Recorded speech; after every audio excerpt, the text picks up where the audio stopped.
Let's get back a few years before Christ was born. Let's say 10,000 years before that. In Central Europe, an early civilization is rising with first humans living in caves and spending days hunting for food and drawing comics on stones. Wenja is the tribe that found and settled on the land of Oros, but their peaceful existence is threatened by the flesh-eating warriors of the Udam tribe and Izila, who like to burn stuff. Takkar is one of the Wenjans. We meet him when he is hunting with his followers for a mammoth. He follows Delso, who leads the hunt.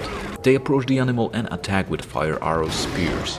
They take down the mammoth, but they get attacked by Bloodfang Sabertooth, who kills everyone but Takkar and Dalso. They fall down into the pit. Takkar is okay, but Dalso is badly wounded. Before he dies, he tells Takkar to find the land of Oros and lost Wenja brothers.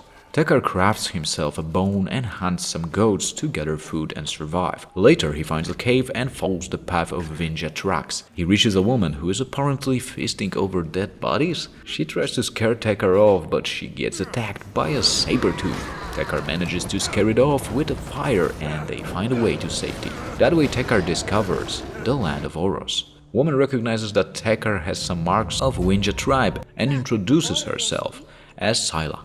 She explains she went to the tiger's cave because she needed Udam people's ears.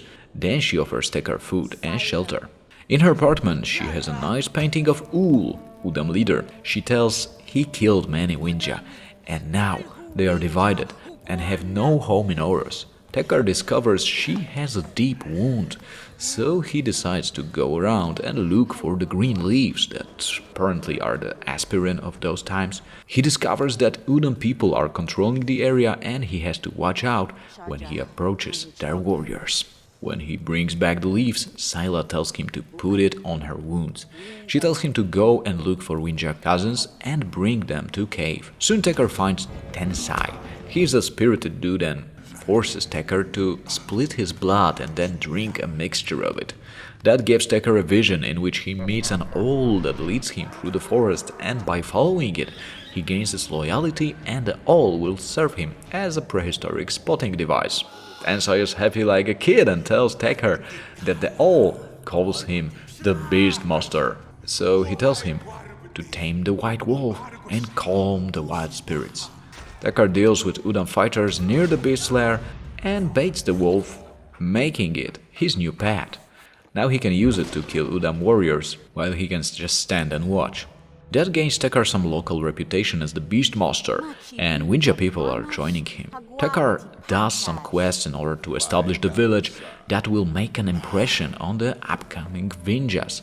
But the growing population of the village attracts the Udam attention. Soon Izila shares her concern about the upcoming attack, but she believes that Takkar will lead his people to victory and gives him a club she found on one of the Udam's warriors' dead bodies. Next morning, Ul and the Udam warriors show up. He tells Takkar that this is not their place and orders his men to attack the village. Wenja defend bravely and Takkar uses his beast to turn over the battle. He manages to protect the entrance to the cave and pushes back Udam.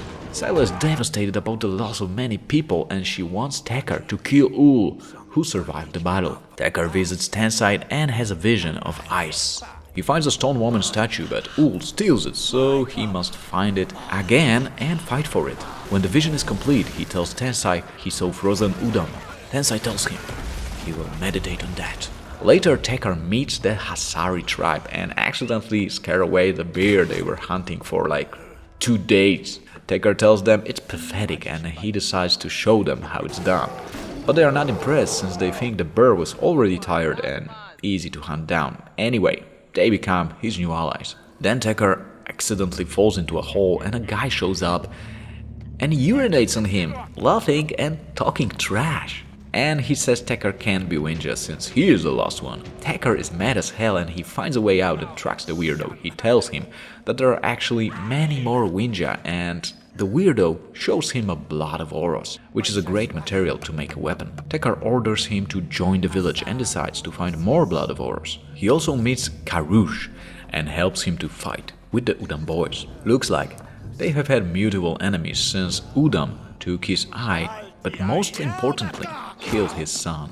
He blames the guy named Mog and he wants him dead. He looks like a fellow you may want to have on your side while battling Udam, so Takkar recruits him and he promises to help training Wenja's warriors in combat. Back in the village, Takkar finds out that his hunters were attacked by Izila, and one manages to run away while the others are captivated. Takkar goes on a quest to find them and set them free. When he sneaks on Izila, he sees that they are killing both Udam and Wenja. Their leader Batari finds Wenja useful while Udam are killed straight away. Takkar sneaks further and manages to free his men, and they battle Izila and burn down their camp. While they're leaving, Takkar is taken by surprise by one of the Izila's warriors and gets captured. Batari shows up and she knows he is the Beastmaster. Actually, she's kinda impressed and offers Takkar a job as her servant, but when he refuses, she gets mad and throws him into the burning hole. Takkar manages to escape and gets back to the village. Tensai is impressed and tells Takkar that Batari makes Wenja build her temple in marshlands and predict that soon he will face her again. But Wenja still has to gain power to confront their superiors. Takkar goes to hunt for Bloodfang Sabertooth to get more street credit in the village. It's not a walk in the park, but he again proves to be the Beastmaster as he deals with the Sabertooth, but also a pack of Snowblood Wolves, Great Bear, and the Blood-Tusk Mammoth. Meanwhile, Wenja grows stronger and stronger. Soon, Tensai decides it's time. Takkar has another vision. In this vision of fire, he approaches a group of Izila with Batari and Mask of Krati. Batari tells him to touch it, and he is teleported to a valley under fire where he confronts Izila, but has abilities to use fire against them. He reaches and destroys standing stones and then breaks the moon by shooting fire arrows towards it. When he wakes up from the vision, he spots Tensai having a nightmare. He says he saw the end of Sunwalkers, and tells Takkar to leave for now. Scylla encourages Takkar to kill Ul, because that's the most important thing for her right now. But his home is actually protected by deadly poison, so Scylla tells him to go to Udam's territory and find a root bane. Takkar searches the North Canyons and finds the bane, but when he approaches it, it explodes, and while Takkar chokes, he is approached by Udam, led by Ul himself. He gets knocked down and captured. When he wakes up, he sees Ul and his young daughter.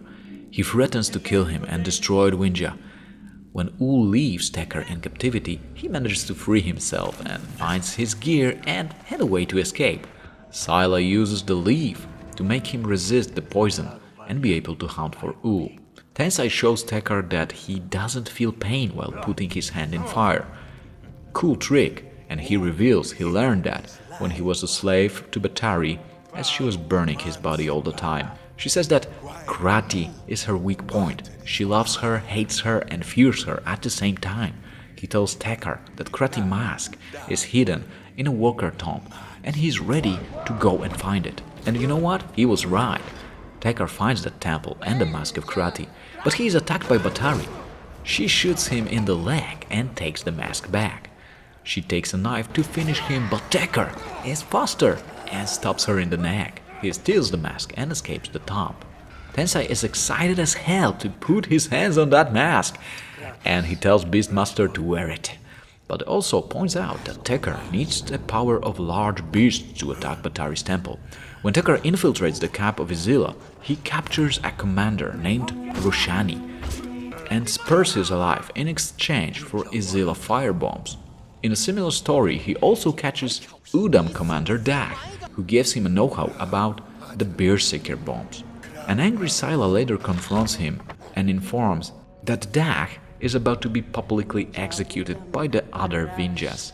Takkar puts a stop on these proceedings, then disciplines the tribe for performing an execution without his permission, allowing a grateful Dag to leave in exchange for his help. Roshani also hints Takkar about some seeds that give Izila more strength.